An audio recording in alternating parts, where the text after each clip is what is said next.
You are listening to Parliament Matters, a Hansard Society production supported by the Joseph Rowntree Charitable Trust. Learn more at hansardsociety.org.uk/pm.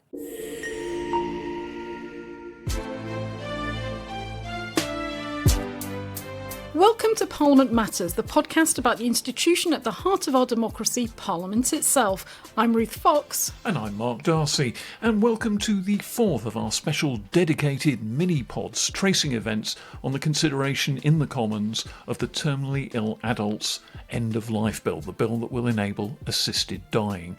The Public Bill Committee, looking at the detail of the bill, is now in session, working through amendments, and we're going to be talking to Sarah Olney, a Lib Dem MP who's been particularly active this week putting down amendments. We asked her what her amendments were, how they fared, and also asked her to comment on the wider conduct of the Public Bill Committee, how things are going, how long it's going to take.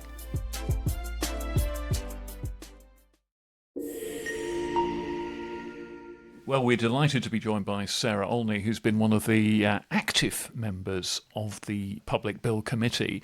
And Sarah, first of all, my impression is that things are curdled a bit on the Public Bill Committee, that what may have started out as an attempt to get the mechanism right is turning into something a bit more entrenched and adversarial than perhaps people had expected. Hello, Mark. Yeah, well, I think that's right, actually. And it's taken me a little bit by surprise.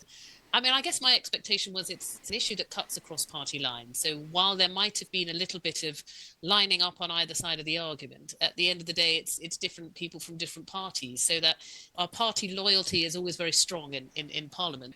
And certainly within the Liberal Democrats, there's a range of views. But for me personally, my colleagues on the Bill Committee, both of who voted yes at second reading, whereas I voted no, we are still very much colleagues, and it's not an adversarial atmosphere between us. And I guess I kind of expected that with the other parties as well, but it has been much more adversarial than I was expecting, and people very much lining up on either side of the argument.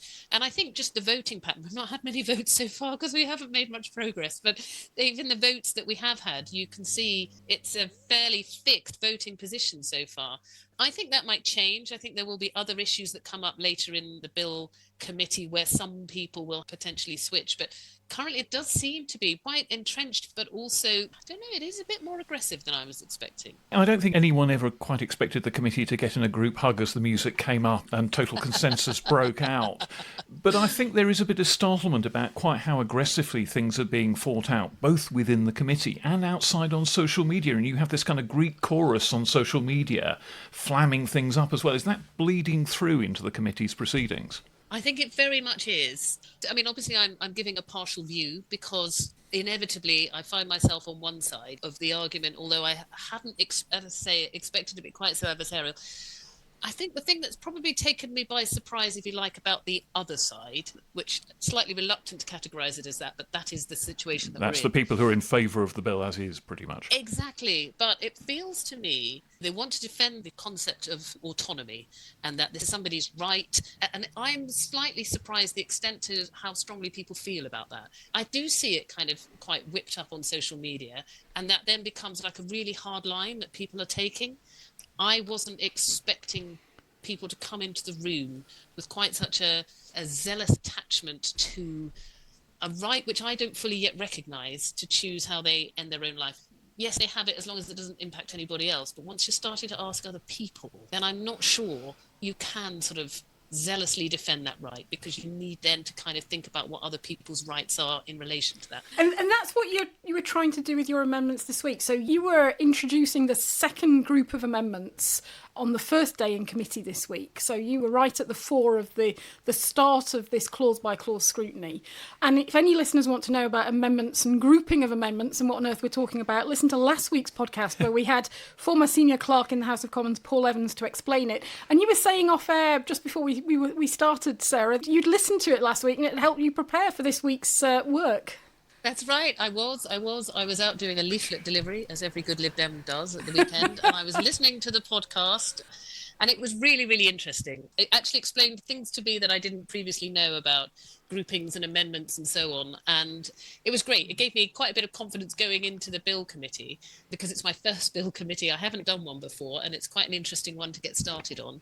But yes, in terms of kind of explaining why we do the things the way we do them, it was brilliant. So Excellent. thank you very much for that. There you go. Public service from the Hansard Society. But let's come to your amendments then. So you had a number of amendments to replace the test of capacity, a person's capacity to seek an assisted death, with, I struggle to say higher test, but I suppose that's an additional test of ability. Have you got the ability to make the right judgment? So the idea being, I think, to protect vulnerable people who might, under the Mental Capacity Act, be found to have capacity, but otherwise, if they've got, for example, mental health condition, their judgment might be impaired. That's right. So the Mental Capacity Act 2005 basically provides a framework by which you can assess whether somebody has sufficient capacity to make a decision. There's a number of different things that need to be considered. So firstly, there's a sort of a 4-part test as to whether people have decision-making capacity. And I'm not going to be able to remember all 4 off the top of my head, but it is basically, can they retain information? Can they weigh it up? Are they able to communicate? So that's part of the Mental Capacity Act test. But there's also, within the Mental Capacity Act, an assumption. You're always assuming that people do have capacity, and you're testing for evidence to show that they don't. And then another part of it is that as long as people have capacity, they should be free to make an unwise choice.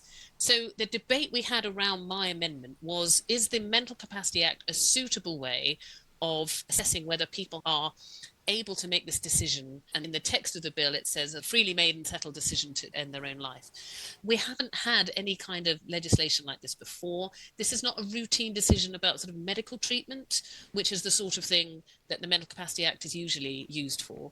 So given that this is completely new, do we actually need a new way of measuring and to my mind, not just capacity, but ability? Capacity to me feels like a slightly passive term, where ability is much more proactive.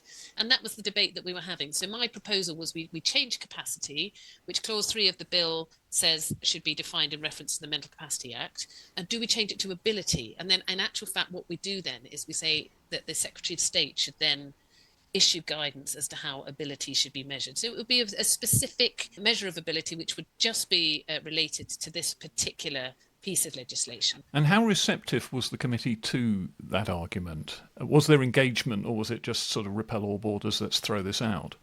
There was a degree of engagement. I think one of the interesting things when we had the oral evidence sessions, there wasn't a consensus on this point.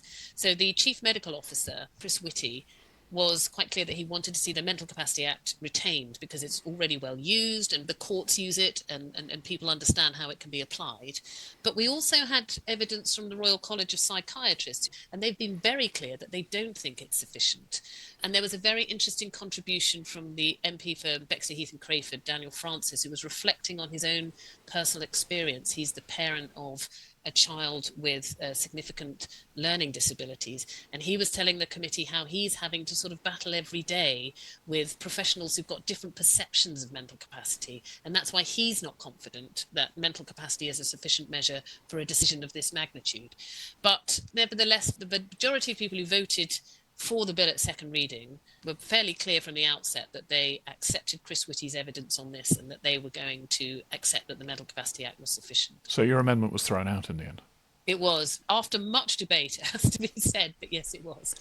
You raise a point there, which is that things seem to be going quite slowly, and there is a thought that the bill is supposed to get back to the floor of the House of Commons on, say, April the 25th, so that it can be sent off to the House of Lords in good time to get the debate started there.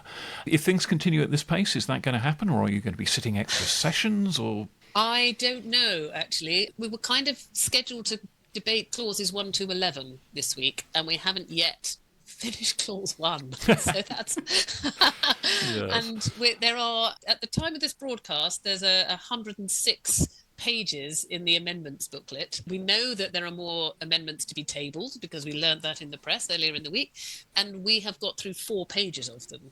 So I don't quite know what happens now, but certainly if we don't pick up the pace a little bit, and I think we will do, because we will have had debates on amendments that occur further down the order paper.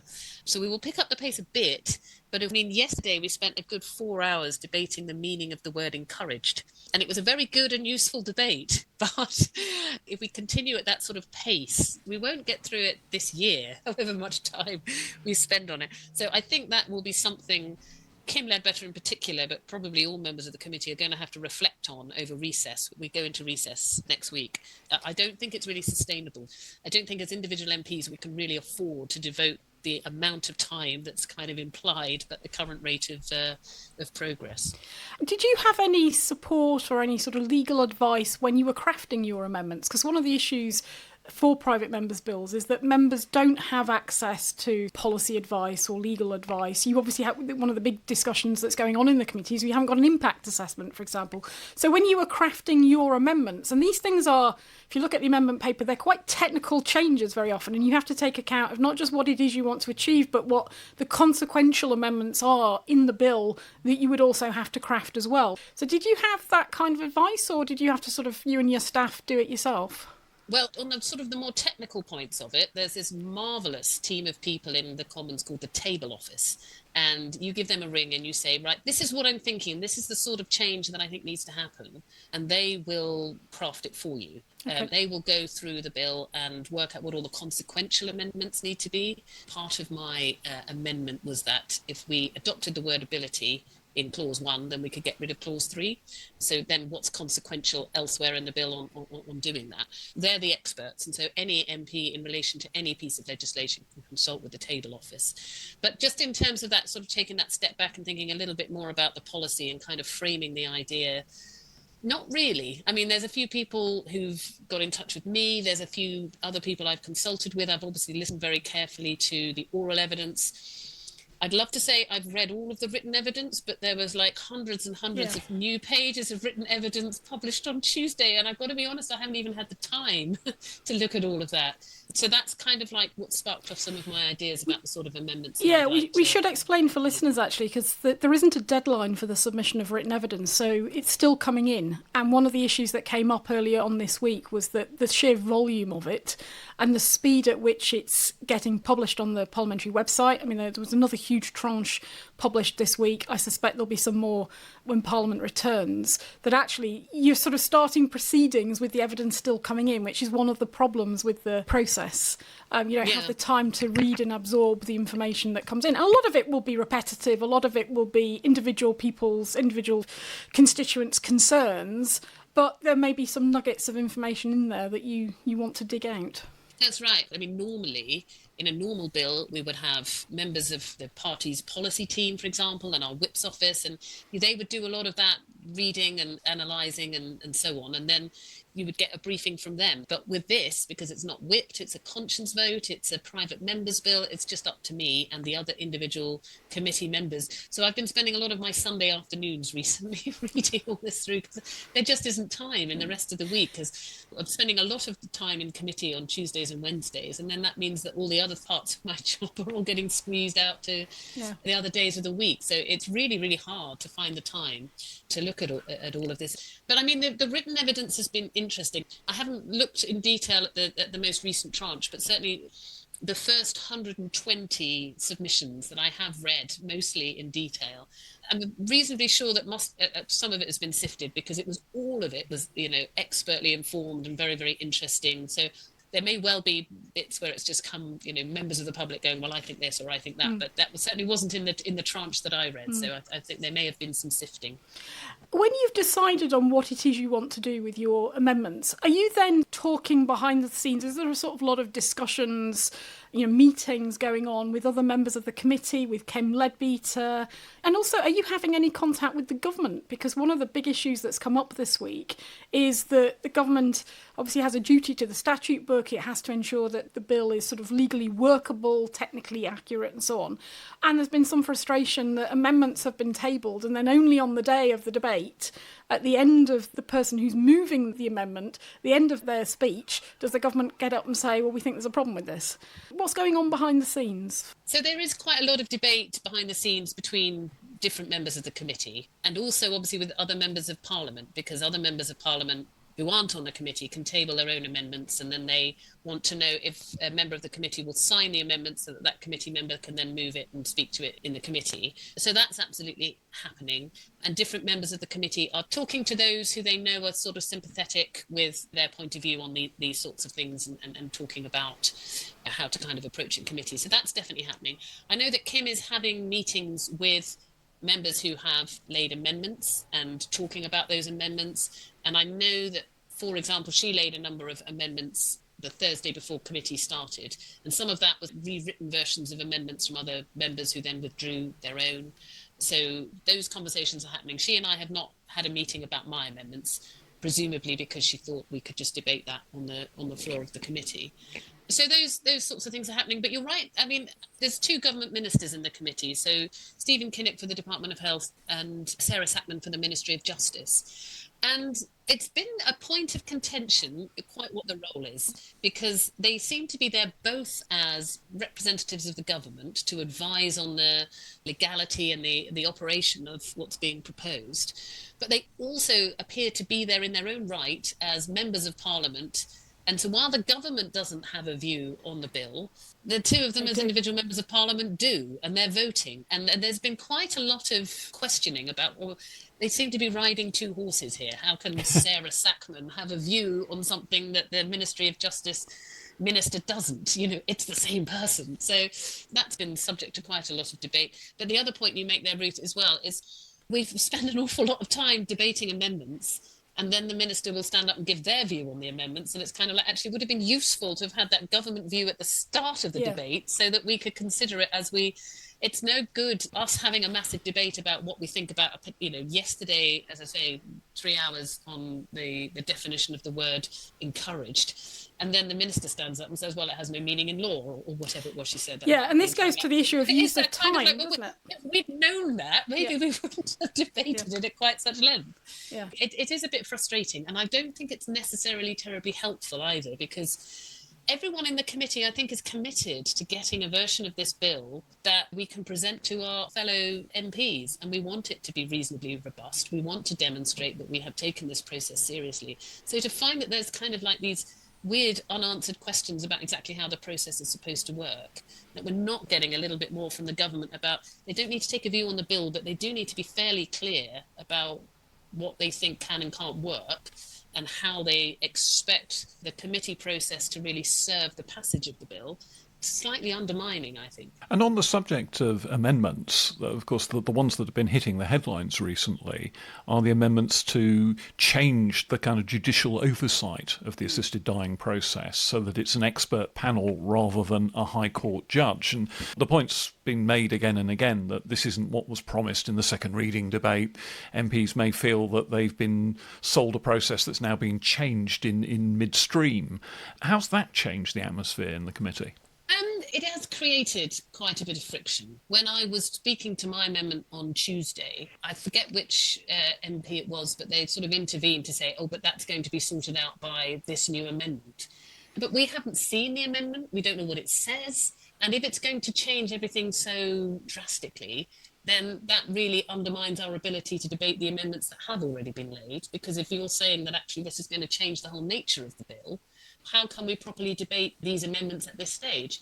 Because obviously, if we vote to change something in clause 1, is that then going to be reversed or undermined by an amendment that's laid for a later clause that we haven't yet seen? So that makes it really, really difficult to have these debates. And frankly, half the room have seen the amendment that Kim is going to be laying about the panel, and the other half haven't. So how can we have a debate about how that later amendment is going to impact the amendment that I'm currently talking to? It is a bit frustrating, and it is kind of like fueling that sense of divisiveness and suspicion, if you like.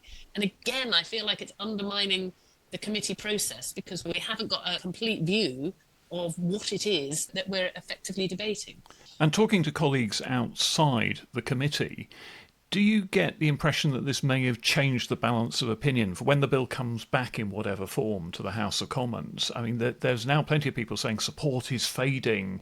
People are reconsidering whether they're in favour of this process if it doesn't have a High Court judge sitting at the top of it.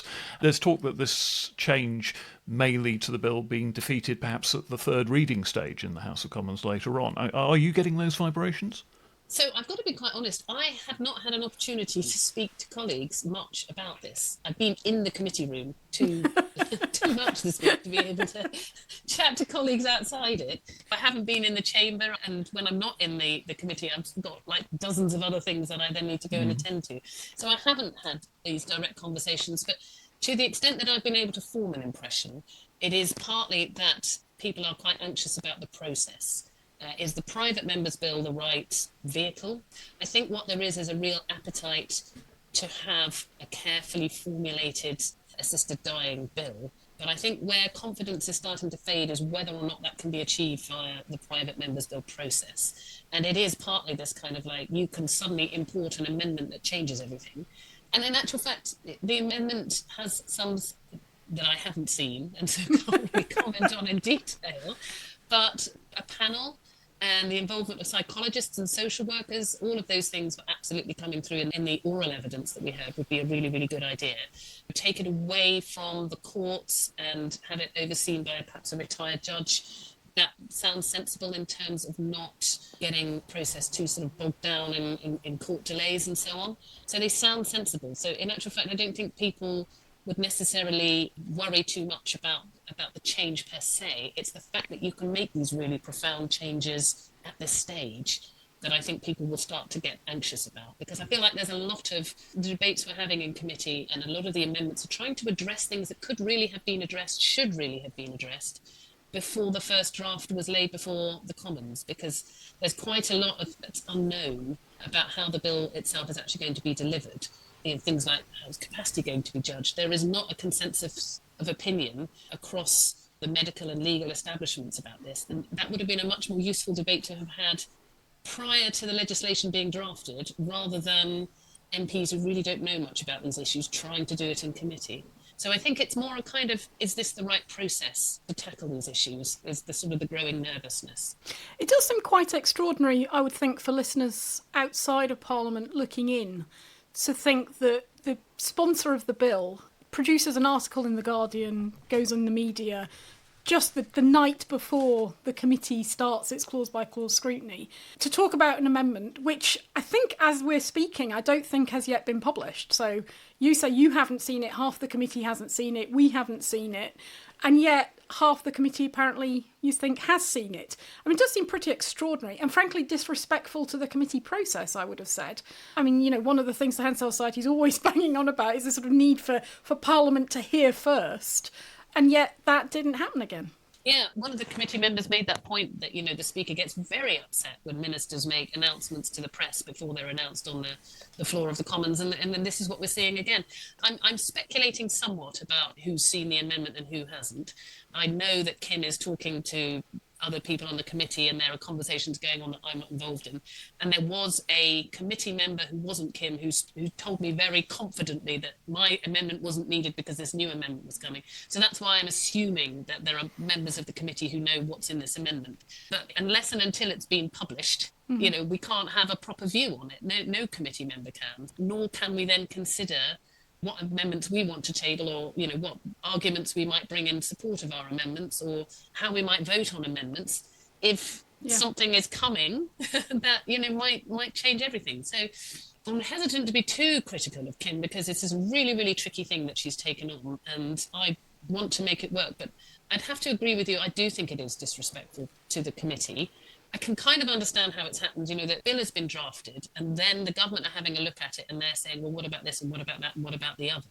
And actually, there probably are some fairly substantial amendments that need to be made in order for it to be operational, for it to be compliant with existing legislation, for it to be deliverable through the NHS or however it's going to be delivered. So many unanswered questions about that.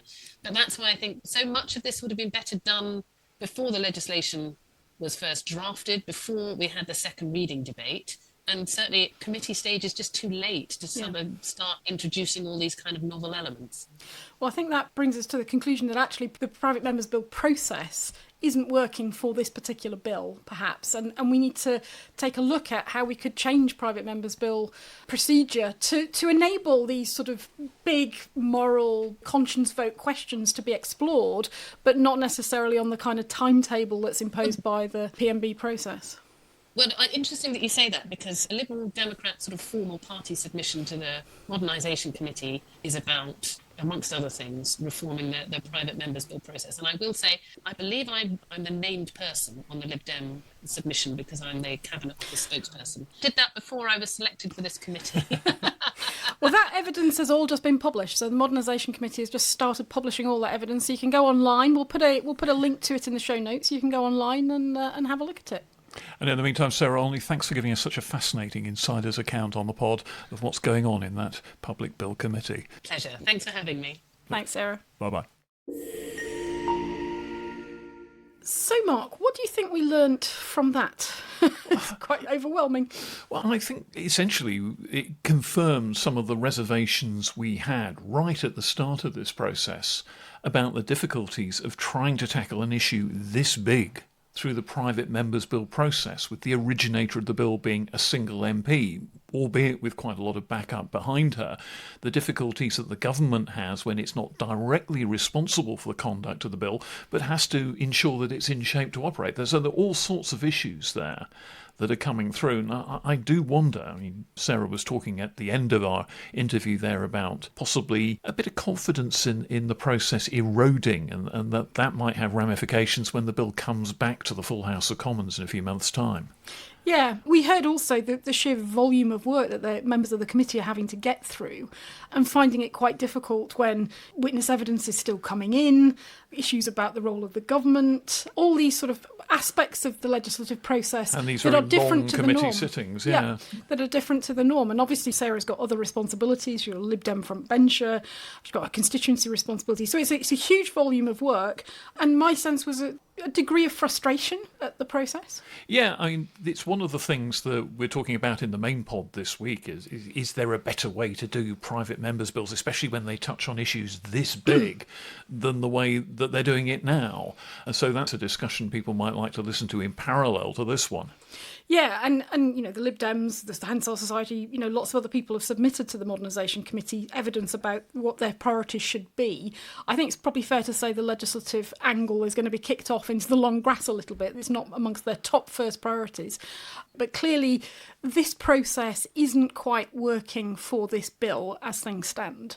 The thing that struck me as well is the concern about the role of the government, and I do think this is an issue. It wasn't touched on in the discussion with Sarah, but at the end of the committee stage on day one this week, there were a number of points of order from members of the committee about this. What is the minister's role here? Are they here as members of the committee, full voting and speaking rights? How are members supposed to know when the ministers are speaking as ministers and when they're speaking as MPs according to their conscience? I think you could almost invent a parliamentary procedure where they wear a hat when they're a minister and take it off when they're speaking as individuals or something. Yeah, and you know, people like Danny Kruger and Naz Shah, who were speaking to amendments, were sort of saying, you know, you've just said that you're neutral on the bill as government ministers, but you're now indicating that you're opposing these amendments. So which is it? I'm confused. And there were a number of points of order, and at the end of it, I think it was beginning to register, particularly with the chair of the committees, trying to keep things moving, that there is an issue here. Now, the chair doesn't have any power, any authority in the committee to say to government ministers, I'm sorry, this is not appropriate. But what, interestingly, Sir Roger Gale, who's one of the senior backbenchers that's been appointed to chair these committee sessions, said was he could see that there were questions and issues in context that needed to be perhaps addressed. And he was minded to refer the matter to the clerk of the House of Commons. And I think it's always worth saying that Sir Roger Gale's a massively experienced parliamentarian. He was an acting deputy speaker in the previous parliament when Dame Eleanor Lang was ill, and he's potentially one of the most experienced people who could possibly have been put in place to chair this committee. No one does world weariness and ennui quite like Sir Roger Gale. He's a world expert at it. But he was looking a little bit concerned during this. And so this is an issue that has to be at least considered. I mean, there may be some kind of ruling from the clerk. There may be a neutral bat it back. It's unclear what can be done. But, I mean, the problem started with the appointment of the committee. The committee has to be appointed in accordance with the political composition of the House normally for government bills, but Erskine May states that where there is a bill like this, where it cuts across party lines, then you appoint in accordance with the second reading result. So the balance of yes or no in the House. It's like, yes, but there is a slight discrepancy in the numbers, in that the supporters of the bill have got marginally more seats on the committee than a pure calculation of the yes-no vote at second reading suggests they should have. What appears to have then happened is that they've added the two ministers, And part of the problem is that the two ministers both voted yes at the second reading. So it kind of tilts the balance even further in favour of the supporters.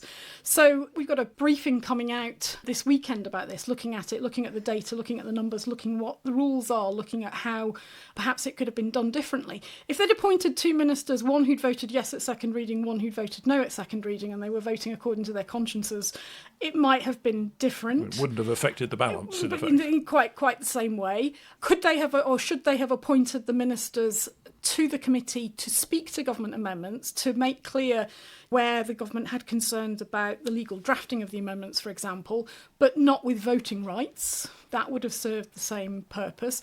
Government might have been concerned about, well, if we've got amendments that are being promoted through Kim Leadbeater to make technical changes to the bill, would we have got them through? I mean, the supporters of the bill would still have had a majority on the committee, because that is a direct consequence of the second reading vote. So it was always going to be difficult for people like Sarah, Danny Kruger, Naz Shah, who were opposed to the bill at second reading, to win on their amendments. They've got to persuade a couple of the members of the committee to come over to their side. And as we heard from Sarah, although this isn't a party line divide, there's clearly quite a division between the two sides that's developed and set in quite hard quite soon. Yes, I think that the points I took out of that interview were, apart from anything else, that the atmosphere has certainly, I don't know if it's soured, but it's certainly congealed a bit in the committee. And there is this offstage Greek chorus of social media commentators flamming up the divisions and the anger on either side of the argument there as well. So I think it's getting more and more difficult on the committee. Things are going very slowly. I can easily imagine them voting to have extra sittings in a week, which makes it even more of a kind of parliamentary yomp than it already is. If you imagine having 3 days where you're sitting in the morning and the afternoon. Or they have to extend the daily sessions from a couple of hours in the morning, a couple of hours in the afternoon. They have to extend in the afternoon into the early evening. Yeah, but I think they're very, very keen to try and get this bill through the House of Commons and into the House of Lords, so it can have a second reading in the House of Lords well before the summer recess. And the Lords can sink their remaining teeth into the detail afterwards. And so that's an important timetabling issue that's going to start looming larger and larger as this goes on, because if they want this bill done in the parliamentary session, it can't continue to proceed at snail's pace in this committee. I mean, Sarah's right. If you look at the structure of the amendments and the groupings and so on, they'll get through some of the later clauses. And they'll get through some of the later clauses more quickly. I mean, I have to say, one of the things, I can't claim to have watched it all this week, but I certainly watched a good chunk of it on the first day. It is quite difficult as an observer to follow. If you need the amendment papers, you need the grouping papers, you need to know, where things fall in the bill. You need to understand, as you and Paul Evans were discussing in last week's mini-pod, the procedure, because it's not immediately obvious and transparent what's going on. You have to have some understanding of the rules before you go into this. Yeah, and there were various points where, the chair was having to say to members of the committee, we're not debating that now, that's for later, or we're discussing that amendment, but the division on it's later. Now, that's all explainable by the rules, and as you say, Paul Evans explained it really well in last week's pod, but if you're watching it on TV and you don't have that sort of expertise, it's a very, very difficult watch indeed. Yeah. I do think Kim Leadbeater is going to have to think, quite carefully. She's got a week's recess. It's an incredibly difficult job she's got and she's taken on. It's a huge volume of work. But I think she's going to have to think quite carefully about the communications from her and from her side of the debate going forward about the bill, because it was perfectly obvious to any observer on Monday night when you suddenly turn on Newsnight and they're talking about an amendment that nobody can see, that's critical to the bill, that was critical to the second reading vote. And yet certain members of the committee haven't seen it. It hasn't yet been published, several days on. And you sort of think, what was the rationale behind doing that then, at that point in time, and it being done through the media? This is a legislative process, and I think they've got to win the votes in committee. This is not a vote in the public domain. This is a vote in the committee and then a vote in the wider House. They've got to win that if they're going to get the bill. Now, there may be plenty of people who will argue that in normal bill committees on government legislation, all sorts of last-minute amendments are rained down out of nowhere. Which is true. Which is true. I think the trouble is that on this bill, on this issue, you have to be incredibly careful of process. You've got to be absolutely sure that the wider public, not let alone the wider House of Commons, the wider public, see a process that's done with scrupulous respect for all sides of the argument, because otherwise it will be used in evidence against you later on. And I do fear that the way that has been handled may bounce back on Kem Leadbeater and the pro-assisted dying lobby. Yeah, they've handed their opponents some quite easy hits this week. Yeah. And you're right, it's not just that the process has to be fair, it has to be seen to be fair. So you've almost got to go the extra mile. And I think, absolute respect for the parliamentary process, for the legislative process, for the committee process, rather than worrying about what's in The Guardian or what's on Newsnight or anywhere else, the key is who are the people in that committee. Yeah, managing it there. As you're saying, Ruth, the committee is taking a bit of a breather during the parliamentary recess next week, and so we will be as well. We'll be back on the 28th of February with another update on what's been going on in the meantime, the future twists and turns that are yet to come. So do join us then. See you then. Bye-bye. Parliament Matters is produced by the Hansard Society and supported by the Joseph Rowntree Charitable Trust. For more information, visit hansardsociety.org.uk/pm or find us on social media at Hansard Society.